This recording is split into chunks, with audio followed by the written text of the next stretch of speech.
Durablement Vôtre, l'entretien quotidien avec des femmes et des hommes de Lorraine et d'ailleurs, engagés dans une démarche de développement durable dans la sphère écologique, économique ou sociale.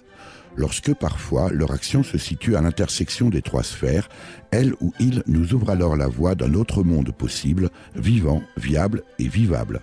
Durablement Vôtre, en partenariat avec les radios associatives de Lorraine.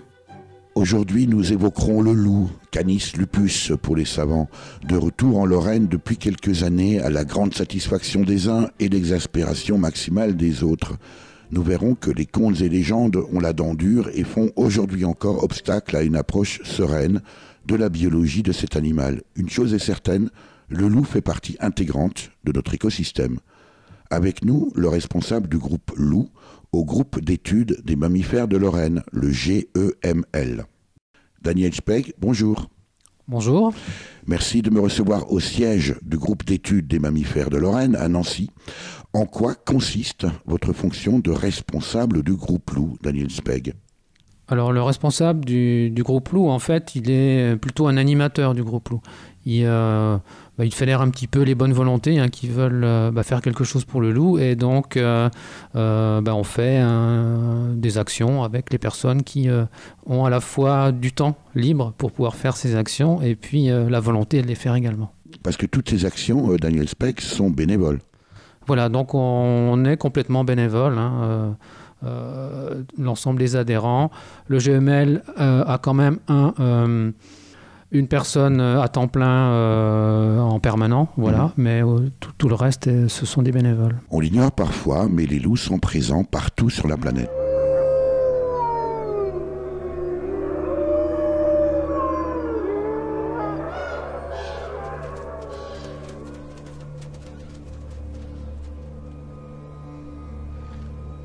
Les loups gris sont l'une des espèces les mieux adaptées de la planète. Hormis les humains, leur répartition était autrefois la plus vaste de tous les mammifères.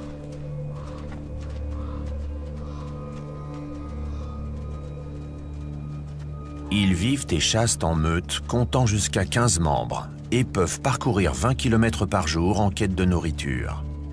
Extrait d'un documentaire consacré aux loups gris dans l'émission Destination Wild diffusée sur Nat Geo Wild, une chaîne de télévision spécialisée internationale éditée par National Geographic Channels International dans 30 pays depuis 2006 et dont la programmation est constituée de documentaires sur la vie sauvage, la défense et la protection de l'environnement et des animaux.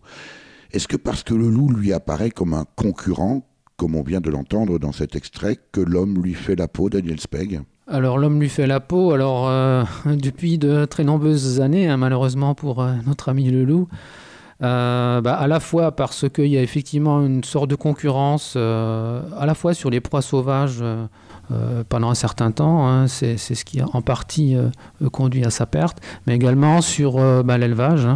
Le loup est amené, je dirais, de temps en temps à aller chasser dans les troupeaux qui ne bénéficient pas d'une protection suffisante. Se servir en fait quelque part au plus simple. Le loup, Daniel Speg, est un super prédateur, ça veut dire qu'il est tout au sommet de la pyramide alimentaire. Quel est le territoire d'un loup aujourd'hui en France ? Alors on va parler du loup français pour le coup. Voilà, donc le loup français, le chiffre moyen est de 300 km². Donc, à peu près un demi-département, voilà. Oui, ça donne un ordre de grandeur. On parle souvent de meute de loups. Qu'est-ce que ça représente, Daniel Speg, une meute de loups ? Alors, une meute de loups, en fait, la terminologie meute signifie en fait famille. Une meute est une meute, je dirais, à partir de deux. Donc, un mâle et une femelle, et puis éventuellement des autres individus qui sont issus donc, de la reproduction du mâle alpha et de la femelle alpha. Il y a toujours un couple dit alpha qui donc est seul, autorisé, je dirais, dans la meute à se reproduire. Voilà. On est très loin, bien sûr. Il faudra peut-être penser d'ailleurs à changer un jour peut-être cette terminologie de meute, parce que la meute, ça fait plein d'animaux. Là, vous nous dites que c'est en fait le père et la mère et les petits. Une portée de loups, ça représente combien de louveteaux, Daniel Speg ? Alors c'est variable, hein, mais on va dire, allez, je vais dire entre les 4, 5, 6 voilà, louveteaux. Sachant que la mortalité juvénile chez l'ensemble des espèces, mais aussi surtout chez les prédateurs, est en gros au moins 50% à l'issue de la première année. Donc on comprend bien que, on voit bien que à ce moment-là, le nombre de loups n'est pas exponentiel. Il y a une autorégulation. C'est pas comme chez les souris. C'est pas comme chez les souris, voilà. Il y a une seule reproduction par an, encore une fois par le couple alpha, et puis malheureusement une mortalité importante chez les jeunes. Alors les gens ignorent souvent que précisément, puisque le loup est un super prédateur, il n'a pas de prédateur au-dessus de lui. Alors qu'est-ce qui régule les meutes de loups? Quand je dis meute, bien sûr, c'est la famille que vous venez d'évoquer. Oui, voilà. Alors, ce qui régule les super prédateurs, en fait, c'est essentiellement la disponibilité des proies. Donc on a 3 grands super prédateurs en Europe et en France. En l'occurrence, c'est l'ours, le loup et puis et le lynx. Voilà. Donc ces animaux-là s'autorégulent par la disponibilité des proies. À savoir qu'à la fois dans un territoire de chasse de 300 km² pour une meute, la disponibilité des proies est suffisante pour cette meute-là. Si il advenait qu'il y avait une moindre disponibilité des proies, il y aurait des individus qui pourraient aller chercher d'autres territoires, voire la meute pourrait changer de territoire elle-même. Faire varier son territoire de manière à, récupérer une disponibilité de proie suffisante. Donc pas de risque de pullulation naturelle du loup, Daniel Speg? Non, pas du tout. En plus, la territorialité des loups est extrêmement forte. Si un individu ou une autre meute pénètre sur un territoire déjà établi, il y aura des bagarres en fait, entre les individus qui peuvent aller jusqu'à la mort. Donc c'est vraiment une territorialité forte. Le loup a quand même failli totalement disparaître d'Europe au 19e, ou au 20e en tout cas. Est-ce qu'on a une idée assez précise, Daniel Speg, de la population de loups existante actuellement, on va dire au moins en France? Alors oui, en Europe, elle avait pratiquement disparu. Il y avait des populations relictuelles entre l'Italie, l'Espagne et le Portugal. Alors en France, actuellement, les chiffres qui sont donnés, c'est de l'ordre de 290 individus. On le disait, le loup a bel et bien failli totalement être décimé en Europe, comme nous l'explique Jamy dans le célèbre magazine de la découverte et de la science C'est pas sorcier, diffusé sur France 3 jusqu'en février 2014. Celle-ci date de 2011 et a été réalisée dans le parc national du Mercantour. À la fin du XVIIIe siècle, le loup était présent dans toute l'Europe. En France, il y en avait même un peu partout, dans toutes les régions. Seulement, le loup a toujours fait peur. Il faut dire qu'il est associé à un tas de légendes maléfiques et puis il a toujours fait peser une menace sur les troupeaux. Du coup, la chasse, la déforestation, la raréfaction du gibier, les cervidés en particulier, vont finir par avoir raison du loup. Tant et si bien qu'en 1940, il avait totalement disparu du territoire français et de la plupart des pays voisins. Seules 2 populations vont réussir à se maintenir. Une en Italie, dans les Abruzzes, et l'autre en Espagne. Le loup aurait même fini par totalement disparaître d'Europe si en 1976, l'Italie ne l'avait pas rangé parmi les espèces menacées. Durablement vôtre, Éric Mutschler. On s'est véritablement acharné sur le loup, Daniel Speg. Ah oui, en France, le loup en fait a disparu au tout début de la Seconde Guerre mondiale. On dit à peu près 1940. Le reproche principal, bien sûr, que l'on fait au loup, ce sont les attaques sur les élevages ovins, donc chèvres et moutons. Oui, absolument. Donc c'est vraiment par rapport au territoire du loup, qui en fait est un animal assez ubiquiste. Il peut se trouver partout, à la fois en plaine, voire en plaine céréalière. Ça existe ailleurs en Europe, jusqu'en haute montagne. Donc c'est vraiment un animal qui n'est pas un indicateur de qualité de biotope, le loup. Oui, au contraire d'autres espèces qui, lorsqu'elles sont présentes et si le milieu est pollué ou dégradé, vont disparaître. Lui, il s'adapte plutôt bien, quoi. Complètement, voilà. Il a une faculté d'adaptation extraordinaire, hein, vraiment. Oui, contrairement à la loutre, par exemple, qui, elle, est un très bon indicateur de la qualité de l'eau. Hein, voilà. Daniel Spegg, s'il n'y avait pas ces attaques, s'il avait la mauvaise idée ou la bonne idée d'arrêter les attaques sur les ovins, on pourrait quasiment dire que le loup ne pose pas de problème en France. Alors, je n'irai pas complètement jusque-là. Nos amis les chasseurs auraient donc une recrudescence des attaques sur des proies dites sauvages. Et donc, je pense qu'ils réagiraient aussi, puisqu'on sait que la disparition du loup est notamment à l'origine faite par les chasseurs. Je sens qu'on va apprendre beaucoup de choses sur le loup avec vous, Daniel Spegg, aujourd'hui. Lorsque un loup attaque des ovins, des moutons ou des chèvres, comment est-ce qu'on peut être certain qu'il s'agit bien d'un loup ? Alors, il y a un ensemble de critères qui permettent à la fois d'exclure le loup sur certains critères et sur d'autres critères de se dire qu'il y a une forte suspicion que ce soit bien le loup. Alors, quels sont ces critères ? Alors, il y a pas mal de critères, hein, mais on peut prendre par exemple celui de la typologie de la morsure. Un loup, donc, quand il va attaquer une proie, il va la saisir par la gorge. Il va bien serrer jusqu'à ce que mort s'en suive. Hein. Donc, je dirais la typologie, encore une fois, la géométrie un petit peu de la morsure va permettre, suivant certains critères, par exemple, notamment le fait qu'il y ait un hématome ou pas avec cette morsure, le diamètre également des crocs va permettre de penser que ça pourrait être un loup, si par exemple le diamètre est supérieur à 3 mm. Si c'est inférieur, on sait que là, à ce moment-là, on peut exclure le loup. Voilà, il y a un certain nombre de critères comme celui-ci qui permettent à la fois de penser que c'est ou pas le loup. Alors très concrètement, vous, Daniel Spegg, comment faites-vous au sein du GEML pour vérifier s'il s'agit bien d'attaque de loup ? Alors nous, on ne peut que récupérer, je dirais, les informations que l'on peut récupérer via donc, les préfectures, par exemple, ou via les éleveurs eux-mêmes. Ce qu'il faut savoir, donc, c'est qu'à chaque attaque commise sur un troupeau ovin, il y a un constat qui est fait par les agents de l'ONCFS, qui sont donc les seuls habilités à faire ces fameux constats. L'Office national de la chasse et de la faune sauvage. Voilà. Donc ces constats-là sont envoyés après donc, au niveau des DDT de chaque département. Direction départementale du territoire. Absolument.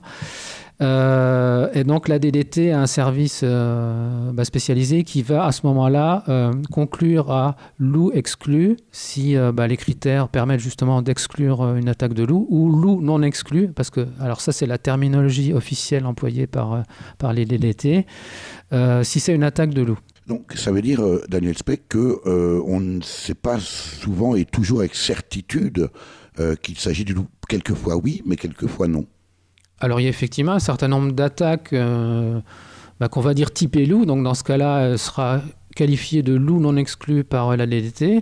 À ce moment-là, ça permet donc à l'éleveur notamment, s'il répond à un certain nombre de critères, et notamment une protection, et également il faut qu'il se situe dans une zone ad hoc, je ne vais pas trop rentrer dans le détail, mais parce que c'est un problème administratif, mais s'il se trouve dans la bonne zone, on va dire, et qu'il a des protections, il va être indemnisé par rapport à ces attaques. Pour l'instant, Daniel Spegg, tendez l'oreille, je crois qu'on entend chanter précisément le loup, le renard et la belette. C'est dans 10 ans, je m'en irai, j'entends le loup et le renard chanter. C'est dans 10 ans, je m'en irai, j'entends le loup et le renard chanter.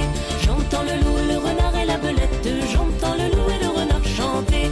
J'entends le loup, le renard et la belette, j'entends le loup et le renard chanter. C'est dans 9 ans, je m'en irai, la jument de Michao a passé dans le pré.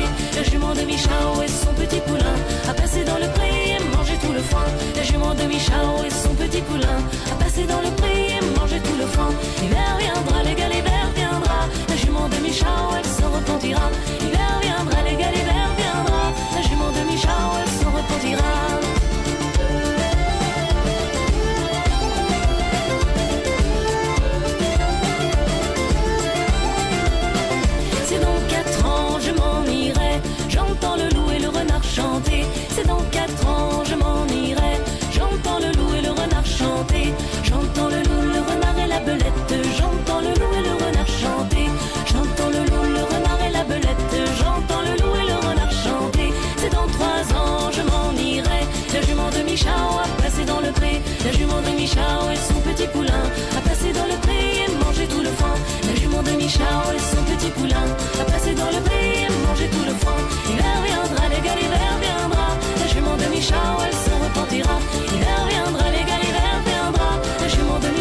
le foin. La jument de Michao et son petit poulain a passé dans le pré et mangé tout le foin. L'hiver viendra, l'égal hiver viendra. La jument de Michao, elle s'en repentira. L'hiver viendra, l'égal hiver viendra. La jument de Michao, elle s'en repentira.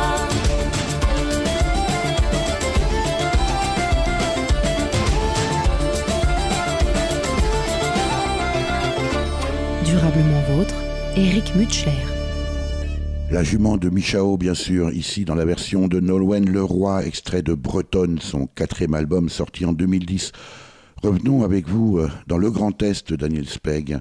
Vous me disiez en préparation de cet entretien que, en tant qu'association, et vous personnellement animateur du groupe et responsable du groupe Loup, vous n'avez pas accès à ces données qui sont gardées précieusement dans les coffres de la préfecture ? Oui, alors une des difficultés effectivement que l'on a pour nous pouvoir avoir à la fois une vision la plus juste possible, je dirais, et puis en tirer des conclusions, encore une fois, qu'on va essayer de dire scientifiques, c'est d'avoir un accès exhaustif à l'ensemble des documents qui concernent les attaques de loups. Et là, malheureusement, on a d'énormes problèmes qui varient en fait suivant les départements. On a plus de facilité, je dirais, du côté de la Meurthe-et-Moselle que du côté des Vosges, où là, on a une fin de non-recevoir catégorique sur l'ensemble des données. Comment vous expliquez cette résistance à transmettre des données qui, après tout, sont établies par des agents de la puissance publique, qui sont des chiffres administratifs ? C'est un peu comme si les associations de sécurité routière n'avaient pas accès au nombre d'accidents sur la route. Alors, effectivement, on a beaucoup de mal à s'expliquer parce que ce sont effectivement des données de titre environnemental et donc à ce titre, justement, elles devraient être accessibles à tout un chacun d'ailleurs. Malheureusement, donc on ne peut que constater que ce n'est pas le cas. Et à ce propos, effectivement, on a, alors nous, le GEML, on a dû faire une saisine de la CADA, la Commission d'accès aux documents administratifs, parce que la préfecture des Vosges nous a écrit stricto sensu, donc elle refusait de nous donner ces données. Donc nous avons saisi la CADA pour pouvoir avoir accès à ces fameuses données. Commence à avoir peut-être un début de suspicion de la dimension politique du dossier du loup, Daniel Speg. On est avec vous dans le Grand Est. Que représente et quelle est la présence du loup aujourd'hui dans le Grand Est ? Alors dans le Grand Est, en fait, on a, on va dire, deux foyers, je vais les qualifier comme ça. Il y en a dans le massif vosgien au niveau des crêtes, on va dire, il y a une meute qui est établie depuis plusieurs années. Et puis donc on rappelle qu'une meute, Daniel Speg, c'est le papa, la maman et quelques petits. Voilà. Et puis on a également un individu, pour autant qu'on puisse le savoir, un individu donc en pleine Lorraine, en fait à cheval entre le département des Vosges et puis le département de la Meurthe-et-Moselle, on va dire grosso modo dans un triangle entre Colombelles-les-Belles, Neufchâteau et Mirecourt. Quels sont les dommages aujourd'hui recensés ? Combien est-ce qu'il y a d'attaques recensées ? Parce que quand la presse parle du loup, en général, c'est toujours au moment d'attaques, certes spectaculaires, mais qui font les beaux jours de la presse, quelquefois, parce qu'elle n'a rien d'autre à se mettre sur la dent, on va dire. Mais qu'est-ce que ça représente réellement en termes de nombre d'attaques de ces loups, de ces meutes ou de cette meute en Lorraine, Daniel Speg ? Encore une fois, on n'a pas une idée précise et juste du nombre d'attaques, puisqu'on a, notamment du côté des Vosges, on n'a absolument aucune information. Les seules informations qu'on puisse avoir, c'est à la fois la presse et puis sur le terrain, on peut récupérer de l'information auprès des éleveurs ou auprès de personnes qui savent. C'est de l'ordre de plusieurs dizaines d'attaques qui ont eu lieu dans la plaine. Je parle là pour le loup de la plaine qui nous intéresse un peu. Pour autant, si vous avez bien suivi jusqu'à présent, Daniel Speg, sans certitude, en quelque sorte, on va bien sûr pas faire de procès d'intention, mais on peut imaginer que finalement le préfet des Vosges peut dire un peu ce qu'il veut, tout et n'importe quoi. Il peut annoncer des chiffres effectivement sur lesquels nous on peut pas lui apporter de contradiction. Mais en attendant, on a quand même bon espoir que la CADA nous donne nous donne gain de cause et puis qu'on puisse effectivement accéder à la fois au tableau récapitulatif des attaques, mais également ce que l'on a demandé, c'est d'avoir un accès aux documents émis par l'ONCFS, donc les constats d'attaque. Le loup est présent dans le Grand Est depuis quand et quelles peuvent être les perspectives de développement de sa présence dans la région ? Alors il est présent, à ma connaissance, depuis 2011 dans le massif vosgien. Et puis en plaine, il est là depuis, de manière officielle depuis août 2015. Il est vraisemblable qu'il était là depuis au moins début 2015, voire fin 2014. On vient de le dire, Daniel Spegg, la dimension politique du dossier loup est évidente, et peut-être aussi parce que le loup nous interroge sur notre rapport et sur le rapport de l'homme à la nature. Face à la présence du loup, la perception des problèmes varie entre les différents acteurs. Dans les extrêmes, il y a ceux qui veulent l'éradiquer complètement, puis ceux qui veulent le loup à tout prix. Ce sont souvent ces points de vue extrêmes, hélas, qui sont surexploités par les médias. Ici, j'ai fait la rencontre de personnes ouvertes d'esprit. Pour ou contre le loup n'est pas la question. Leur principal objectif est de faire face, tant bien que mal, à la situation actuelle. Ce que je trouve intéressant, c'est que quelles que soient leurs opinions, tous sont confrontés à relever le même défi, qu'ils le veuillent ou non. Minimiser les attaques du loup sur le bétail domestique. La rencontre de ces acteurs locaux, en France, en Suisse et en Italie, illustre la complexité de la coexistence entre le loup et l'élevage. Cette aventure humaine dépeint ainsi un tableau ni noir, ni blanc, mais nuancé de couleurs. Il n'existe pas de solution simple et unique. Durablement vôtre, Éric Mutschler. Daniel Spegg, en tant que responsable du groupe loup au groupe d'études des mammifères de Lorraine, le GEML, où vous situez-vous dans le paysage des acteurs tel que vient de le décrire cet extrait du documentaire intitulé « Les challenges de la coexistence, l'homme et le loup dans les Alpes » réalisé par Tommy Gaillard en 2016 ? Alors nous, ce que l'on essaie de faire, c'est de se trouver un petit peu à la confluence de l'ensemble des acteurs, à savoir donc les associations de protection de la nature, donc comme le GEML, les éleveurs et puis également donc l'État. Ce que l'on propose, nous, c'est de travailler avec les éleveurs, justement, pour les aider à la fois par des conseils sur les protections qui sont possibles de mettre en œuvre, puisqu'on a travaillé sur ces éléments-là. Et puis, donc, ce qu'on propose aux éleveurs, c'est donc une offre de diagnostic de leur exploitation, parcelle par parcelle, et puis de manière à pouvoir leur proposer des solutions qui sont complètement adaptées à leur problématique propre. Alors précisément, quel est l'état du dialogue aujourd'hui en Lorraine avec les éleveurs, Daniel Spegg ? Le dialogue, je le qualifierais de plutôt bon en fait. Au départ, il faut bien avouer qu'il y a eu quelques réticences de la part des éleveurs de, traiter avec des associations de protection de la nature. Par contre, ils ont bien compris, je pense, en tout cas une certaine partie d'entre eux, puisque forcément, comme dans toute communauté, il y a différentes sensibilités. Mais on a quand même réussi à rentrer en contact avec certains éleveurs qui ont donc compris la démarche et qui ont bien compris qu'on était là pour leur apporter une aide qu'ils peuvent prendre ou pas, je dirais. Voilà, ça c'est leur choix en fait, au bout du compte. Il faut quand même rappeler, Daniel Spegg, que vous et les adhérents du groupe d'études des mammifères de Lorraine, le GEML, tous ces travaux, toutes ces recherches, toutes ces études et ces propositions d'assistance et de diagnostic que vous faites aux éleveurs d'ovins en Lorraine sont totalement bénévoles. Complètement, oui. Donc nous sommes une association qui comprend à peu près, on va dire, 90 membres, donc tous bénévoles, effectivement. Mais est-ce qu'il n'y a pas là une forme de substitution au rôle de l'État ? Alors, on le considère effectivement de cette manière-là. Nous, on pense que là, effectivement, on se substitue carrément à l'État. On croit vraiment que c'est l'État qui devrait faire ce travail-là, pouvoir travailler avec chaque éleveur et puis lui proposer des solutions et non pas proposer une solution un peu générique qui finalement, comme beaucoup de génériques, fonctionne moyennement dans tous les cas.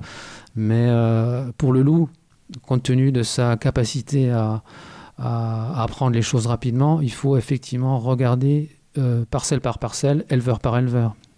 Parce qu'il faut quand même rappeler, Daniel Speck, que le loup étant une espèce protégée sur le plan légal, ça touche en fait sa présence et sa vie touche en fait à la collectivité. Et sa présence porte atteinte à des éleveurs. Et pour essayer de trouver des solutions, ce sont des bénévoles qui viennent apporter, alors pour le coup là, bénévolement, leur expertise. On peut véritablement se poser des questions sur, encore une fois, le rôle de l'État dans tout ce dispositif. Alors, il y a des protections qui sont proposées par les DDT. Il ne faut pas dire que l'État ne fait rien du tout. Ce n'est pas du tout mon propos. Mais nous, ce qu'on pense et ce qu'on a constaté, c'est que les protections donc, qui sont dites validées par l'État ne sont pas suffisantes pour une protection efficace et pérenne des troupeaux au niveau de la plaine des Vosges. Alors, quelles sont les propositions que précisément propose le groupe d'études des mammifères de Lorraine, Daniel Speck? Alors en fait, on a à disposition plusieurs typologies de protection. Et encore une fois, donc, c'est une adaptation des propositions ciblées par rapport à la fois à l'état de la parcelle tel qu'on a pu le constater avec l'éleveur concerné, et puis par rapport à ses possibilités d'investissement ou pas, et puis également par rapport à la pérennité du pâturage, puisqu'en Lorraine, on fonctionne beaucoup en pâturage tournant. Donc il peut y avoir des pâturages qui n'appartiennent pas, qui sont simplement sous forme de bail pour certains éleveurs. Donc là, on comprend bien qu'un investissement très important n'est pas possible. Donc là, il faut proposer d'autres solutions, justement, un peu moins coûteuses, mais tout aussi efficaces. Difficile coexistence parfois, d'autant qu'il y a des postures radicales, comme on va l'entendre dans cet extrait d'un reportage réalisé par Dominique Derda et Patrice Brugère dans les Alpes-Maritimes, intitulé « Dans la gueule du loup », diffusé sur France 2 le 12 octobre 2013 dans le magazine 13h15 le samedi, présenté par Laurent Delahousse. Pour Laurence, évidemment, ça ne suffit pas. Dans les environs, c'est elle qui subit le plus d'attaques. 90% des gens sont coupés de la ruralité. C'est sympa de voir des animaux sauvages, même de voir un loup. Mais nous, c'est pas adapté pour nous, quoi. Alors c'est ou eux ou nous, quoi. C'est aussi simple que ça. Ben oui, autrement c'est plus possible. C'est encore quelque chose qui va mettre 10 ans à trouver une solution, si un jour on trouve une solution. Parce que c'est pas dit qu'on arrive à trouver une solution. Par rapport au loup, par rapport à tout ça. Ouais, voilà. Pourtant les choses elles sont simples. Faut réguler. Puis il faut réguler de façon sévère parce que qu'il y en a trop. Ils font des petits chaque année. Donc après ils vont devenir plus forts que nous. Durablement vôtre, Éric Mutschler. Pour cette bergère qui s'entretient avec 2 agents de l'Office national de la chasse et de la faune sauvage, l'ONCFS, la solution est pourtant simple, Daniel Speck. Oui, alors ça peut apparaître une solution simple. Ce que l'on pense, nous, c'est que la problématique de l'élevage en France, et notamment le pastoralisme pour ce qui est de la montagne, et pour ce qui concerne la plaine lorraine, plutôt du pâturage tournant, les problèmes donc que malheureusement subissent les éleveurs ne seront pas, voire jamais résolus, même si on éliminait la totalité de la population de loups en France. On comprend bien que le loup va apporter une difficulté supplémentaire aux éleveurs. Ce que l'on préconise, nous, c'est de les aider à se protéger, justement, pour limiter, puisque le risque zéro n'existe pas, à limiter le plus fortement possible la prédation du loup sur leurs troupeaux. Mais on ne prétend pas par cela résoudre le problème de l'élevage. Il est bien ailleurs, le problème. Oui, en fait, le loup un peu comme un bouc émissaire, là, pour le coup. Alors, il peut apparaître comme ça. Je pense qu'il il va cristalliser un petit peu toute la problématique de l'élevage, mais la solution, elle n'est pas en éliminant le loup. D'autant que Daniel Spegg, le loup est très présent en Italie, par exemple, et les choses là-bas se passent plutôt bien. Voilà, donc par exemple, l'Italie, effectivement, alors, avait une population relictuelle de loups dans les Abruzzes, a mis donc le loup en protection, ce qui a permis alors ce qu'on appelle la souche italo-alpine de venir en France par le Mercantour. Alors effectivement, là-bas, l'élevage a, on va dire, l'habitude et n'avait pas perdu les bonnes habitudes de protection des troupeaux. Donc, alors ils ont plusieurs types de protection, soit des parcs avec des protections suffisamment pérennes et hautes, ou alors ils utilisent encore les parcs de nuit pour ce qui est du pastoralisme. Bon, là, c'est pas du tout adapté pour des solutions en plaine, mais en plaine, les solutions, elles sont vraiment sur la protection des pâturages, effectivement, voire des parcs de nuit. Dans certains cas, quand on n'arrive pas à protéger une parcelle parce que, pour des raisons diverses, trop biscornues ou trop difficiles, donc là, la solution, c'est de proposer un parc de nuit. Mais oui, voilà, c'est ces solutions qui étaient existantes depuis la nuit des temps, depuis que le loup existait, que en France, on a perdu de vue. Et donc, c'est certainement ces solutions-là qu'il faut ramener de nouveau pour l'élevage bovin. Est-ce qu'on peut imaginer, Daniel Spegg, parce que moi je suis assez frappé d'apprendre totale omerta du département, du préfet des Vosges a refusé de donner les données, de transmettre les données. Est-ce que la solution ne serait pas tout simplement, précisément, d'avoir une certaine forme de transparence par rapport à ces données et de pouvoir mettre les partenaires autour de la table pour trouver tout simplement une solution? En fait, c'est totalement ce que l'on appelle de nos voeux, donc pouvoir avoir accès à ces fameuses données et puis participer. Alors si les DDT ou les préfectures le souhaitent, nous on peut proposer le travail qu'on a déjà fait et puis alors je vais l'appeler comme ça, notre expertise sur les solutions de protection des troupeaux. Est-ce qu'en même temps, lorsque certains éleveurs, et on a bien compris, Daniel Spegg, que ce n'était pas la majorité, s'élèvent contre le loup, est-ce que et contre les défenseurs du loup également, est-ce que ce n'est pas quelque part une erreur dans l'identification de l'ennemi ou de l'adversaire ? Effectivement, comme je le disais précédemment, les maux que subissent les éleveurs à l'heure actuelle en France seront pas résolus en éliminant le loup. Mais allons plus loin. Est-ce que ce n'est pas aussi une manière, finalement, s'il y a du pastoralisme, c'est aussi une forme d'agriculture plus en lien avec une approche naturelle? Est-ce qu'aujourd'hui, le vrai débat, ce n'est pas davantage, d'une part, l'industrialisation de l'alimentation? J'imagine que les animaux élevés hors sol et en batterie ne subissent pas d'attaque de loup. Et d'autre part, aujourd'hui, une des grandes difficultés aussi auxquelles sont confrontés les éleveurs, c'est la disparition des terres agricoles. On sait qu'aujourd'hui, l'équivalent de la surface d'un département disparaît tous les 6 ans et demi. Est-ce qu'en s'en prenant au loup, ce n'est pas précisément se tromper de cible? Oui, ça, on se trompe effectivement de cible, mais pour nous, association, c'est c'est un terrain, sur lequel nous n'allons pas, en fait. Nos solutions reposent effectivement sur la problématique que les éleveurs rencontrent du fait de la présence, du retour du loup à proximité de leurs exploitations. On cherche une collaboration avec ces derniers de manière à résoudre ce problème-là. On ne va pas prétendre, encore une fois, résoudre leurs problèmes plus général et beaucoup plus complexe de l'élevage en France. On a bien compris, Daniel Spegg, votre approche extrêmement et excessivement technique.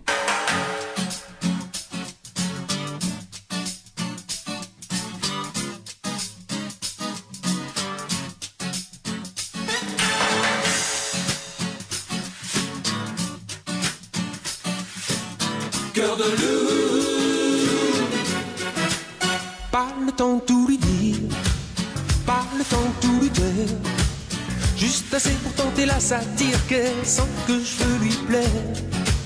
Sous le fil de l'emballage, la lubie de faufiler, la folie de rester sage si elle veut pas l'embrasser. Quand d'un coup d'elle se déplume, mon œillet lui fait de l'œil. Même ululer sous la lune ne me fait pas peur pourvu qu'elle veille. Je n'ai qu'une seule envie, me laisser tenter.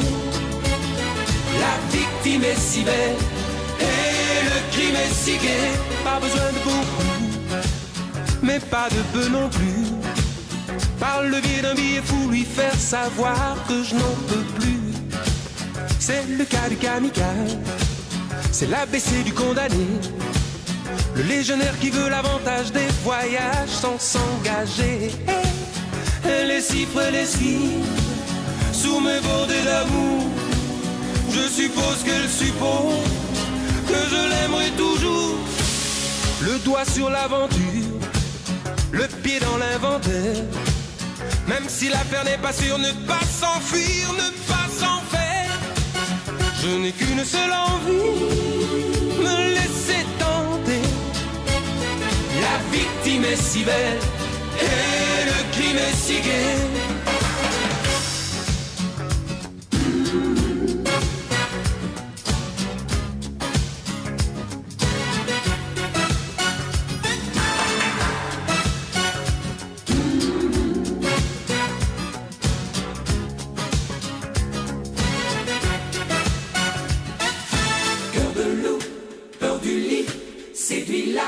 Sans délai, suis le swing, c'est le coup de bon du King Bong.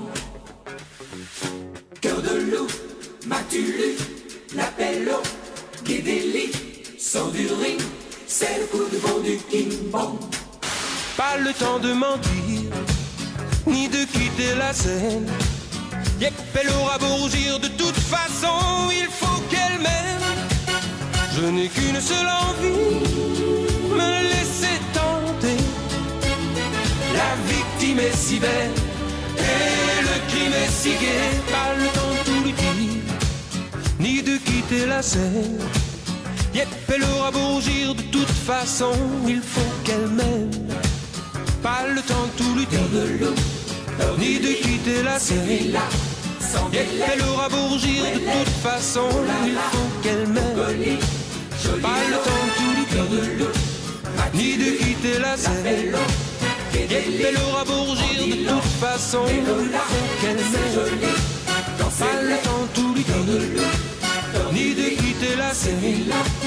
Elle aura beau rougir, de toute façon, il faut qu'elle m'aime. Durablement vôtre, Éric Mutschler. Coup de cœur de l'auteur-compositeur-interprète belge francophone Philippe Lafontaine dans sa version connue, sortie en 1989, d'abord en Belgique puis en France, alors que celle sortie en 1978 en 45 tours était passée inaperçue.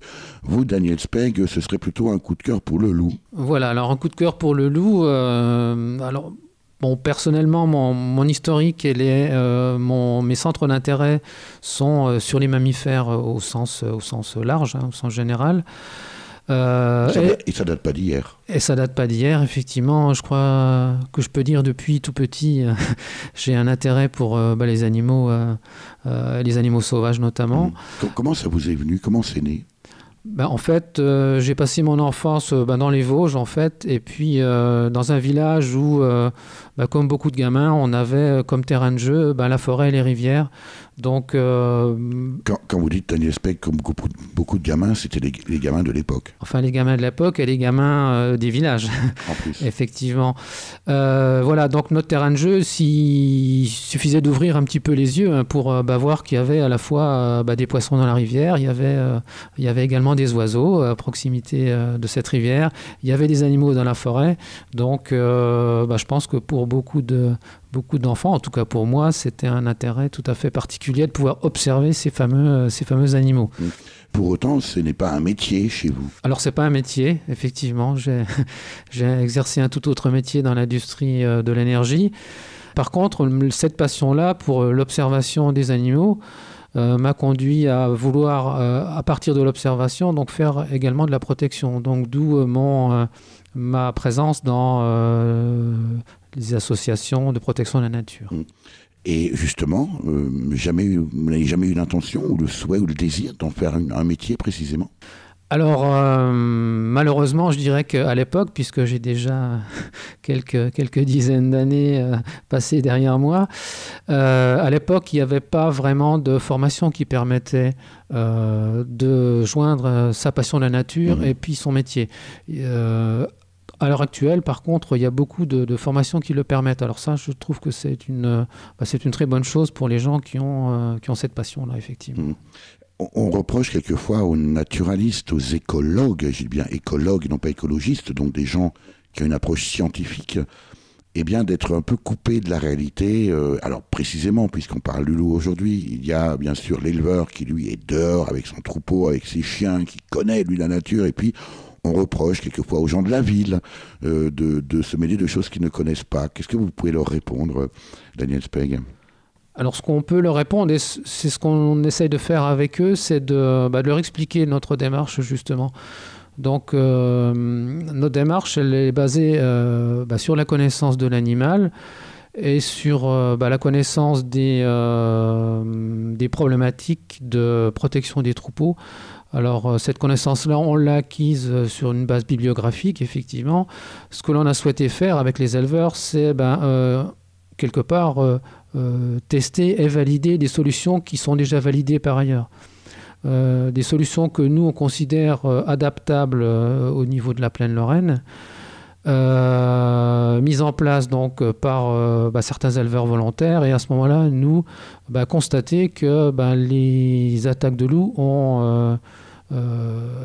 sont stoppées par la présence de ces nouvelles protections. Donc voilà, le but, c'était d'arriver à ça. Vous dites on vous souhaite d'y arriver néanmoins. En fait, ce que vous revendiquez, Daniel Speg, c'est une forme de collaboration entre des professionnels de l'élevage et puis des experts dans un domaine qu'on n'a pas forcément sous prétexte et au seul critère d'être dehors. On peut en savoir beaucoup plus sur la nature finalement que c'est pas parce qu'on vit à l'extérieur qu'on en sait beaucoup. Effectivement, alors on est vraiment pour un partage des connaissances finalement.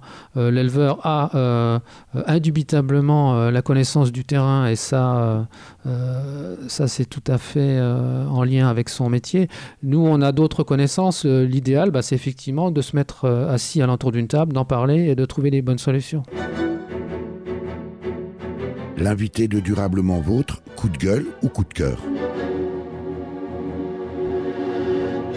Daniel Speg, responsable du groupe Loup au groupe d'études des mammifères de Lorraine, le GEML, c'est le moment de votre choix. On écoute. L'éleveur qui continue à avoir des dommages malgré la protection et l'effarouchement peut demander au préfet du département de l'autoriser à tirer sur le loup, le tir de défense, qui se pratique généralement avec un fusil de chasse. Et alors, si ces mesures ne suffisent pas ? Le préfet peut ordonner une opération administrative qu'on appelle le tir de prélèvement, qui est confié à des professionnels et qui peut prendre la forme de battu. C'est efficace ? Ça dépend beaucoup du statut du loup au sein de la meute. Si le loup est un individu qui est subadulte, dominé, généralement la meute ne va pas changer de territoire. Par contre, les attaques vont généralement cesser pendant 3 semaines à plusieurs mois. Si le loup est un loup alpha, à ce moment-là, on a de grandes chances que la meute éclate, le lien social étant rompu. Ça s'est passé à 2 reprises en France, dans le Queyras et sur le Glières.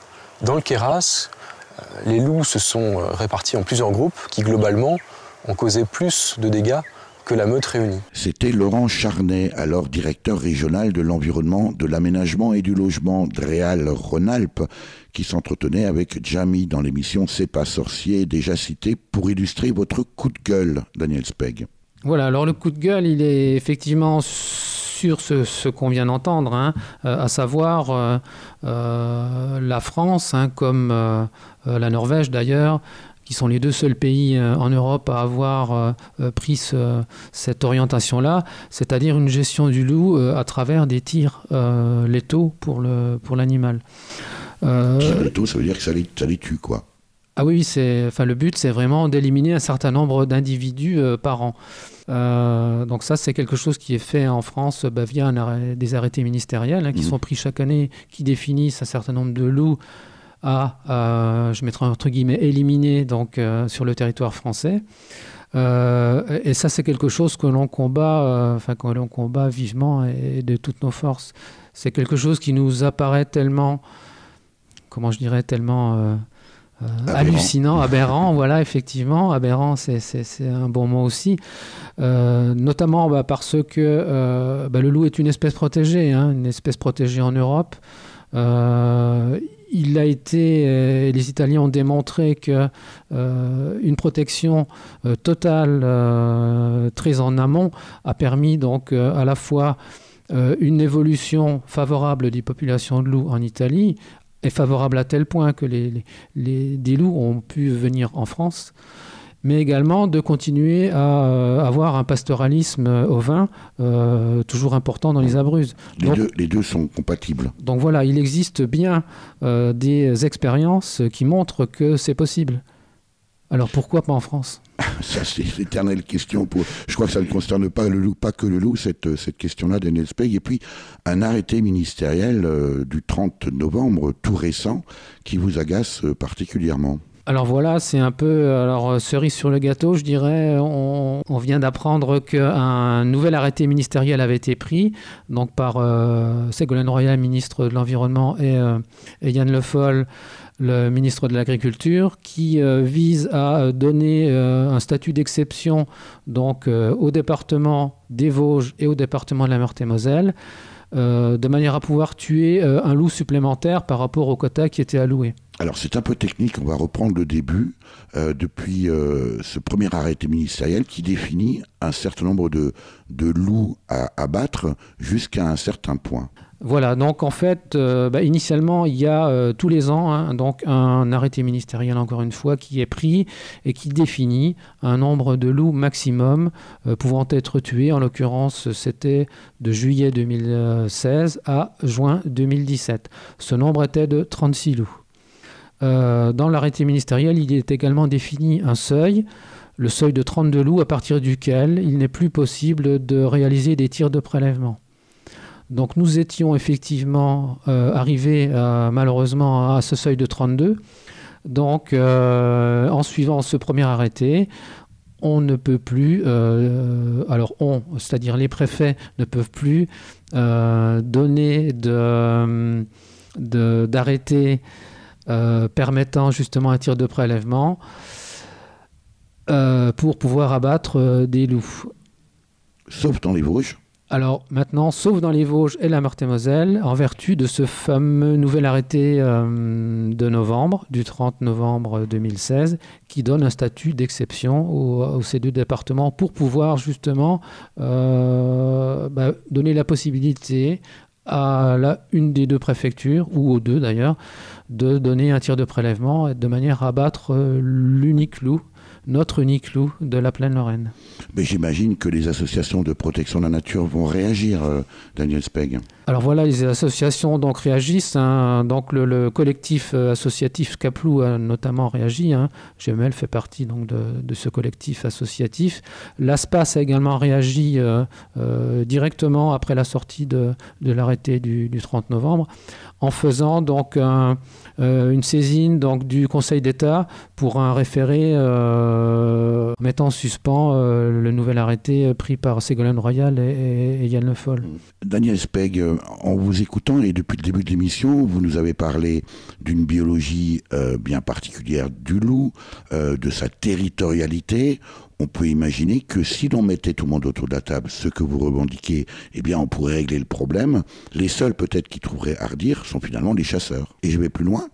Est-ce que si le problème était résolu du point de vue des agriculteurs et des éleveurs, ce que la population et l'opinion publique peut très bien comprendre, si les chasseurs revendiquaient la disparition du loup, ça serait peut-être beaucoup moins bien dans l'opinion publique, non ? Alors pour l'instant, effectivement,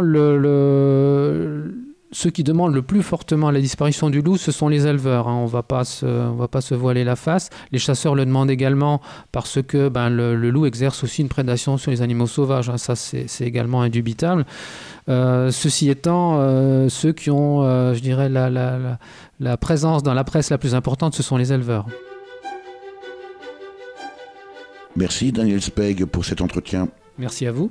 Je rappelle que vous êtes responsable du groupe Loup au groupe d'études des mammifères de Lorraine, le GEML.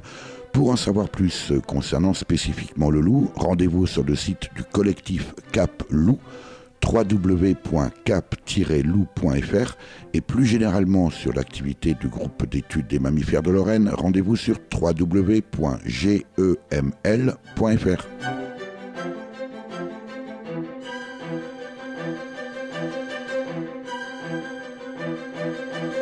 Pour réagir à cette émission, nous proposer des invités ou des sujets, écrivez-nous à contact@durablementvôtre.fr. Si vous aimez la radio et si vous souhaitez occuper utilement un peu de votre temps libre, quelles que soient vos compétences, rejoignez l'équipe de bénévoles de l'émission Durablement Vôtre en écrivant à contact@durablementvôtre.fr.